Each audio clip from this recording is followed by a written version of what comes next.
got the worst cramp I've ever had in my life. Oh, in both my legs, my arms, everywhere. Around 7 months ago, I was in a hostel in El Salvador watching a video like this about someone who'd just run a marathon. And I was really inspired by his determination to his training and his mental grit. And I thought, I could never do something like that. And then I kind of thought, why was that my first thought? Why did my brain automatically go to, I can't do that? So right there, right then, in the middle of El Salvador, I decided that I was going to enter and run the Brighton Marathon. This is my story. When I got back to the UK, I had about 20 weeks until the marathon started, so I started running. When you start a training program, you start on short runs. Like some of these runs I was going on was like 10 minutes. And when you're only running 10 minutes, it's really easy to see improvements and to enjoy it. But it got to a point very quickly where the runs became longer and we went straight into British winter. Now, if you don't live in the UK, British winter is horrible, but it was good for like my mental toughness. Like I was able to drag myself through these runs where I wasn't enjoying like a single minute of it. The runs as well also started to become quite time committing. So of course all the runs had to get longer. They couldn't be 10 minutes the entire training plan. And you know, when you're doing like 30-minute speed runs and then you're doing like a 50-minute recovery run and then like a 2-hour long run on the weekend, like that takes a lot out of like the enjoyment of it. And I was having to like really plan when I was going to do these runs, because it wasn't just, oh, I'll pop out for 20 minutes and do a run. It was like, no, I need to be out for like 2 hours. Like when on the weekend can I do this? And then it was a case of like, oh, I better not get a late night the night before I had to do these runs. So I really started to sacrifice things to make sure that I was adhering to the program as best that I could. About 2 months before the marathon, I started to get pain in my calves. Now, I thought this could have been because of my cadence, which is the amount of times that your feet touch the ground, basically, in a minute when you run. So I tried to adjust that, and it didn't really help. So I went out and bought new running shoes. Now, when you buy new running shoes, you're meant to like wear them in slowly. And the very next day after buying them, I went for a 16-mile run. This goes without saying, I was sore for the next 2 days, and after that I just kept picking up injury after injury. Now the marathon season, if you like, in the UK is April and May, and these marathons get booked out like a year in advance. So when I was picking up these injuries, I didn't want to take time off to recover, because if I was taking time off to recover, then I was taking time off from my training plan, and I wanted to make sure I could get like into this marathon, because if I couldn't, I'd have to wait until next year. And I really didn't want to be, you know, passing this goal off for another year. I really just wanted everything to go perfectly. I literally gave myself no room for error, and now I was starting to make errors. And when you've given yourself no parachute, like you start falling really quick. And it became a source of a lot of stress for me. I became really stressed out at the fact that I was meant to run this race and I couldn't run because I was injured.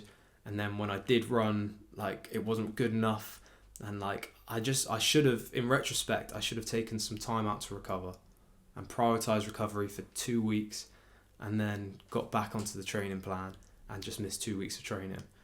But what I actually did was tried to run, got more injured, tried to recover, felt guilty about recovering, so tried to run again. It was a bit of a mess. So the video you're about to see is taken 2 days before the marathon, and yeah, if you can't tell, I was a little bit stressed. So in 2 days' time, I'm supposed to be running the Brighton Marathon. Now I'm saying supposed to because at the moment I'm battling injuries. I've got bad IT band pain and my ankles just like flare up within the first 2 miles. Obviously on a 26-mile run, that's not ideal. At the moment I'm scared. I've set myself a big challenge, one of the biggest challenges I've ever set in my life. And I've told a lot of people about it. And when you tell a lot of people about it, it's hard not to attach your ego to the outcome. And like rationally in my head, I know that like no one actually gives a fuck if I do it or not. But because I've told people and because people know I'm doing it, I feel the weight of the world on my shoulders. I feel so much pressure. I'm not a runner. I wasn't a runner going into this. I actually didn't do any exercise for like 6 months while I traveled around Central America. And then I've come back and decided to do a marathon. So I know that regardless of the outcome, it will be an achievement. I keep getting like prangs of panic just hit me straight in the gut when I think about it because of my knees, my IT band, I know it's going to be hard and I know I'm going to have to push myself really hard and right, it's going to be really uncomfortable for the whole duration.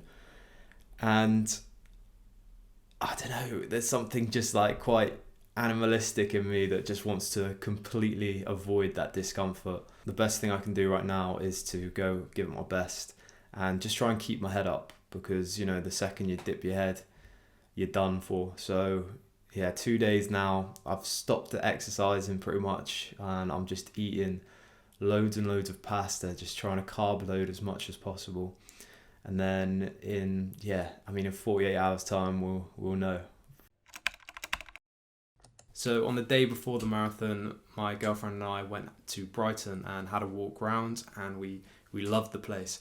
And I ended up doing 18,000 steps the day before the marathon. And then the morning of the marathon, our Airbnb was like an hour's walk away. So I walked it, and when I was in the paddock to like start the marathon, my watch goes off and it's a notification to say, congratulations, you've done 10,000 steps today. And I was like, fuck's sake, like I shouldn't have walked that right before doing a marathon. And I don't know if it was just because like I was like mentally aware of how many steps I'd done, but like my knee was already starting to hurt. My race strategy for the marathon was to follow the 4-hour pacer. Now a pacer is someone with a big flag on their back and they say like that they're going to do it in 4 hours, so that you know if you stick with them you're going to do it in 4 hours or 3.5 or like 5 or 6 or whatever. The problem with that, which I didn't anticipate at all, was that you only start your marathon time when you cross the start line. There's like a chip in your bib and your start time only starts when you cross the start line. And because they do that, they can release you in waves. And the guy with the 4-hour flag on was like 2 waves ahead of me. So I didn't even have the option to run with the pacer because he started like 3 minutes ahead of me, and there was no way like I wasn't going to sprint the first bit just to catch up with someone, because obviously his time would be different anyway. So my strategy went out the window completely, and I just decided to run my own race and run completely dependent on how I feel and just hope that my knee didn't like blow up and I could get to the finish line in a time that I would be proud of. I got some footage here of when I ran past my girlfriend at, I think it was the like 4 and the 6 mark, and you can just tell by the way I'm running that I'm not okay. My knees aren't right. I'm not running like a runner. I'm running very strange.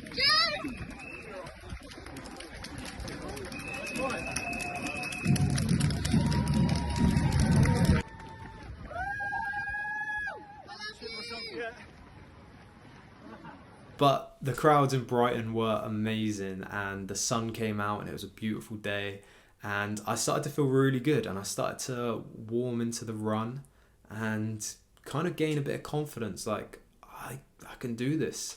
And I remember getting to mile 13, like the halfway point, and having a bit of a smile on my face, like I've got this, like this, you know, I'll be able to do this.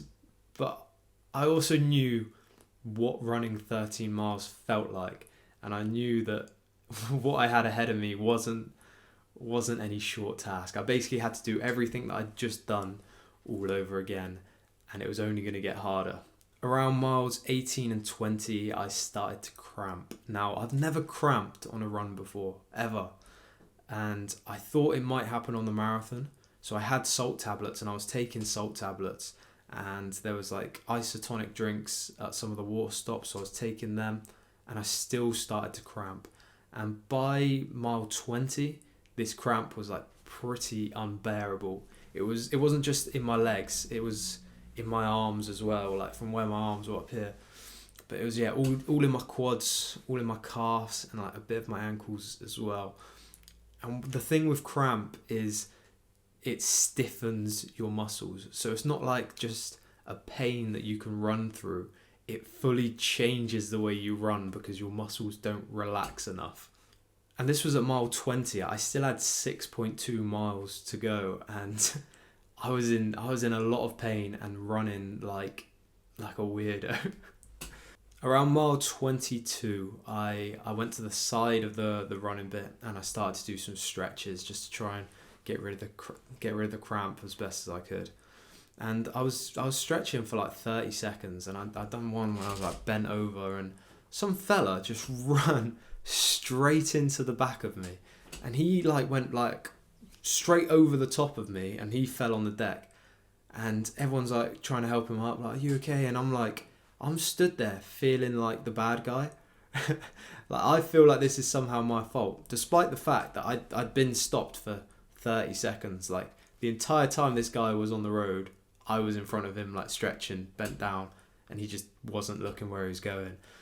But this kind of whole like crazy situation, like especially when you're so mentally tired, I think woke me up a bit, and it just helped me like put everything else out of my mind and just like get on with the next couple of miles. At mile 25, I checked my watch. Now, so at mile 25, I had 1.2 miles left to go. I checked my watch and I realised that I wasn't going to make this in under 4 hours. So I kind of thought, I'm in absolute agony. Like, my brain's tired, my body's in bits. Like, I need to just, I'll stop and I'll walk to the finish, and I'll still get an okay time. And so I stopped, and the second that I stopped, some lad about my age just grabbed me by the shirt and he said, "Come on, now." And like, it wasn't a question, it was a demand. It felt like we were in a zombie apocalypse. And when you're so tired and someone just shouts an order at you, you just do it. So I started running with this guy, and we ran pretty much to the finish line together, and that was exactly what I needed at that moment in time. That was exactly what I needed, and it got me over the finish line. So I ran Brighton Marathon 2023 in 4 hours, 3 minutes and 55 seconds, and I'm so happy with that result. In a perfect world, I would have loved to get under 4 hours, but this was my first marathon, and I cramped up despite like trying to do everything to prevent that. And I'm not mad at myself because I literally gave it everything I could have on the day. Like, I gave it my very best for that day. And a testament to how much I gave it was how much pain I've been in the last 2 days walking around like an old man who shat his pants. I've been in agony, and you know, you shouldn't run to the point that you're injured, but I liked being able to give everything I got. I liked being able to fully find my limits and test my limits, and to keep running when I thought that mentally I couldn't carry on. Like, when mentally I thought my body was beat, it was so nice to find out that my body could give more. This is my medal, which I'm very proud of. Although it does look a bit like a butthole, but that's just Brighton, I guess. I'm so proud of this medal, man, because the hard thing about running a marathon isn't running a marathon. It's the training involved. It's the months leading up to it. It's the grit and the determination. And I'm so proud of myself for digging deep and for sacrificing so much for a goal that I really wanted to achieve. And I've proved to myself that I have no idea where my limit is. Like, I have thought so many times during this training that I couldn't do any better, or that, I just wasn't capable of achieving this. And every single time I achieved it.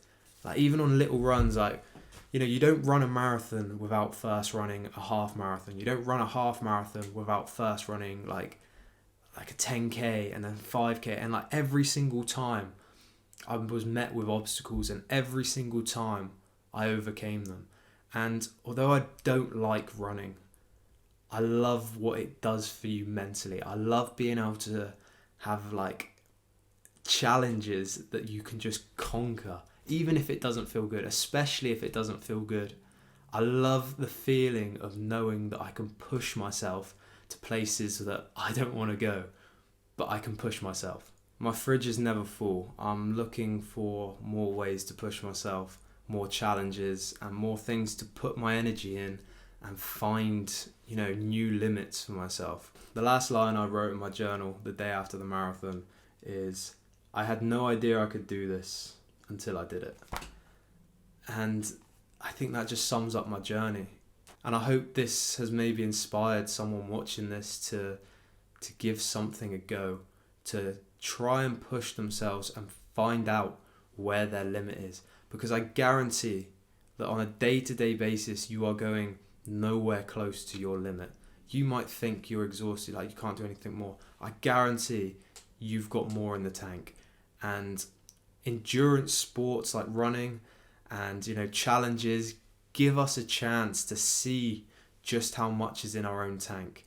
And when you see that you've got more in the tank, like, you start to feel more confident, you start to feel more capable, because you know what you're capable of. And that's a great thing. So, run a marathon, man. Or don't, I don't give a shit.